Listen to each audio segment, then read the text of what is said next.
교회 안에서 일어나는 문제의 대부분은 말로 인해서 일어난다는 것을 알 수 있습니다. 그래서 성경에는 말에 대한 교훈과 권면이 많습니다. 오늘 본문에서도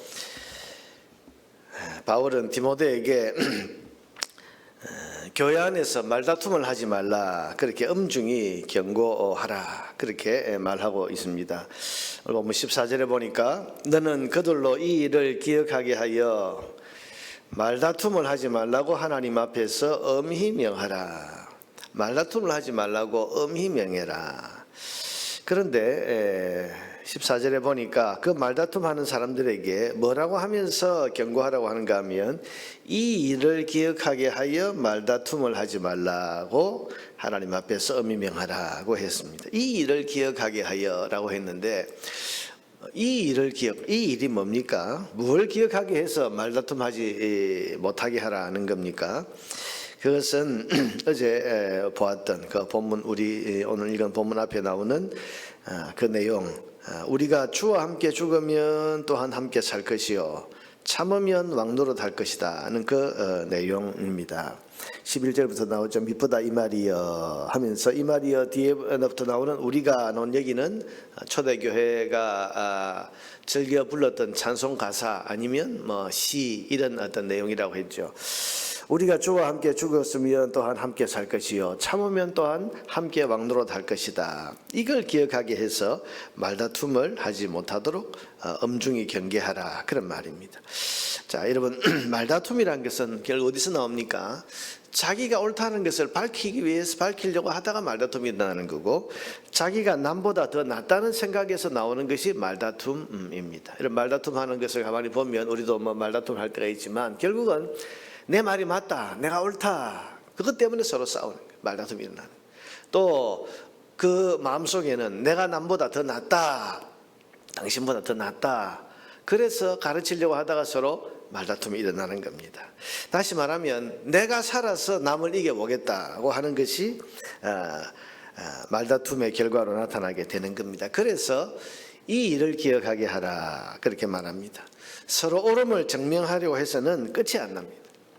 서로 내가 너보다 더 낫다 이 마음을 가지고 있는 동안에는 말다툼이 끝나지를 않습니다. 그러는 사이에 교회는 시끄럽고 혼란스러워지고 나중에는 분열되기도 합니다. 그래서 14절에 보니까 이는 유익이 하나도 없고 도리어 듣는 자들을 망하게 합니다.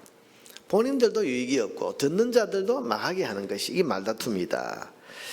자, 그러니 여러분, 말다툼이 그치려면 어떻게 해야 됩니까? 둘 중 누가 한 사람이 자기를 낮추면 말다툼은 끝이 납니다. 그래, 네 말이 옳다, 내가 틀렸다.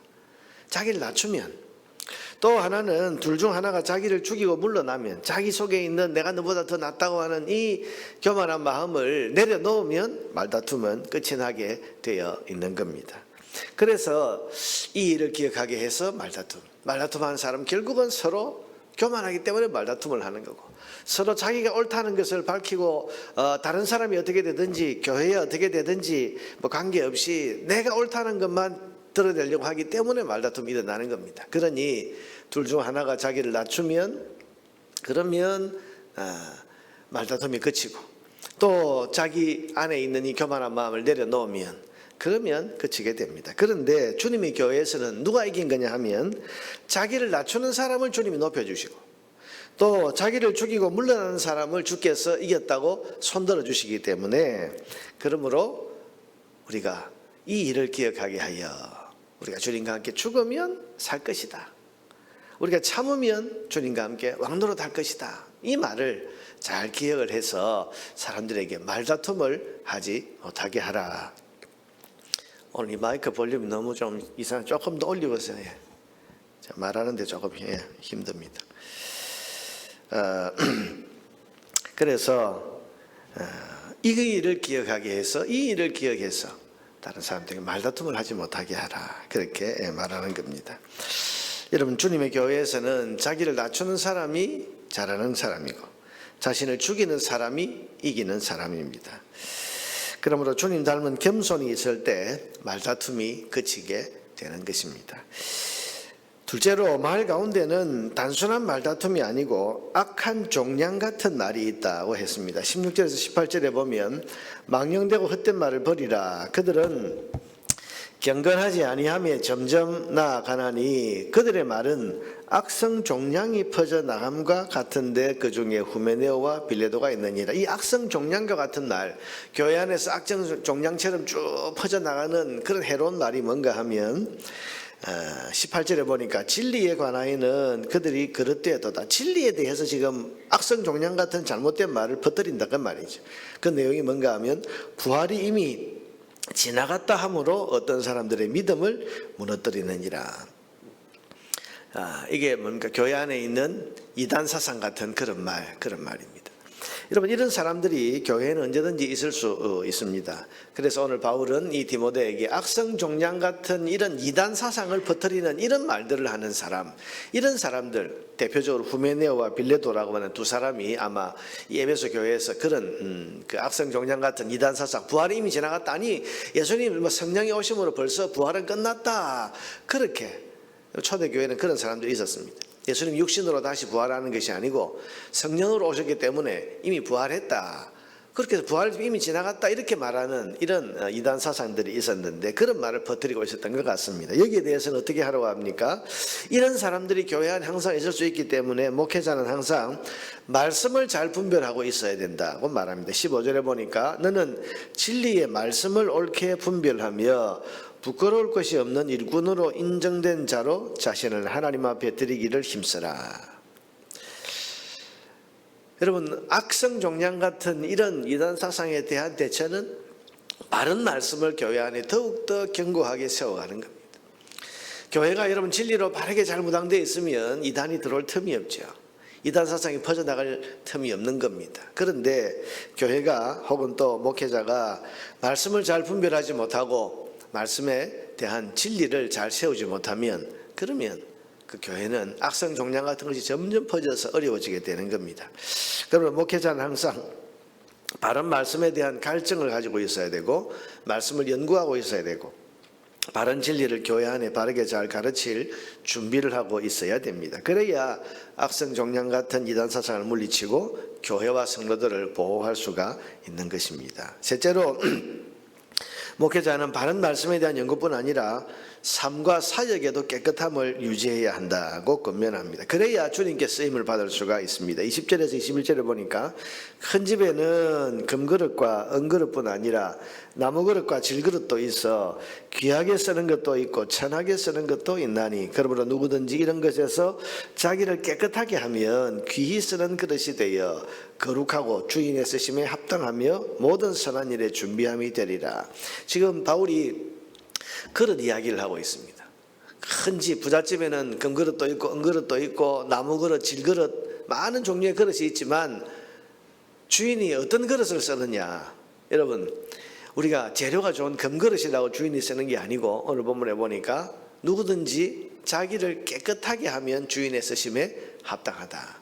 깨끗한 그릇을 쓰지 않겠습니까? 아무리 금그릇 은그릇이라도 거기 오염되어 있고 그 오물이 묻어 있고 이러면 누가 거기에 음식을 담겠습니까? 그러니 금그릇 은그릇 많은 그릇이 있지만은 그 가운데서 자기를 깨끗하게 하는 그릇을 주인이 쓰신다. 왜 이 말을 하는 겁니까? 디모데 목사에게 지금 하는 말이죠. 네가 삶과 사역에 있어서 깨끗하면 하나님께서 너를 들어 쓰신다. 여러분, 우리 신앙인 모두가 다 마찬가지입니다. 이것은 실력이 좋아도 주님은 깨끗한 그릇을 쓰십니다. 실력이 좋아도 깨끗하지 않으면 주님은 쓰시지 않습니다. 여러분, 깨끗하지 않은 그릇에 말씀을 담고 복음을 담으면 그 더러운 그릇 때문에 거기에 담긴 말씀도 복음도 더러운 것으로 그렇게 여겨지지 않겠습니까? 그러니 주님께서는 깨끗한 그릇을 쓰신다. 그래서 목회자는 또한 사역자는 나아가서 우리 모든 신앙인은 우리가 복음을 전하는 사람이고 하나님의 진리를 전하는 사람이기 때문에 우리의 삶이 늘 성결해야 된다. 그래서 이것을 우리에게 강조하고 있는 것입니다. 자, 오늘 말씀을 정리해 보면 사역자는 첫째는 겸손하고 자기를 낮추고 죽일 수 있어야 됩니다. 그래야 교회가 유익합니다. 둘째로 사역자는 항상 바른 말씀으로 무장되어 있어야 됩니다. 그래야 교회가 튼튼할 수 있습니다. 셋째로 사역자는 삶이 깨끗해야 됩니다. 그래야 교회가 전하는 복음과 말씀이 가치 있게 전해질 수 있습니다. 우리 모두가 목회자는 아니지만 우리가 주님의 말씀을 전하는 전도자고 또 주님의 그 뜻을 따라서 살아가는 신앙인으로서 오늘 이 말씀을 잘 기억해야 됩니다. 교회 생활하면서 겸손, 특별히 말다툼이 없도록 내게 나로 인해서 뭔가 말다툼이 일어날 때 오늘 이 말씀을 생각하면서 이 일을 기억하라는 것처럼 자기를 낮춰야 주님 높여주시고 자기를 죽여야 주님과 함께 왕노릇 할 수 있다. 그래서 겸손이 교회를 유익하게 하는 것이다 기억하고 겸손한 자세를 우리가 늘 가질 수 있어야 됩니다. 바른 말씀으로 늘 무장되어 있어야 악한 종양 같은 이런 것이 우리의 삶에 침범하지 않을 수가 있습니다. 그래서 늘 바른 말씀, 진리의 말씀 잘 배우고 잘 묵상하고 마음에 잘 새겨서 하나님 말씀으로 든든하게 무장되어 있어야 됩니다. 무엇보다도 우리의 삶이 깨끗하기 위해서 늘 자신을 돌아보고 성결을 유지할 수 있어야 됩니다. 그래야 나로 인해서 주님이 빛나고 나로 인해서 주님의 영광이 가리지 않게 되는 것입니다. 오늘도 이런 사역자, 오늘 말씀이 가르쳐주는 이런 자세를 통해서 주의 몸된 교회를 유익하게 하고 주님께 쓰임받는 그런 주의 백성들 되기를 주의 이름으로 축원합니다.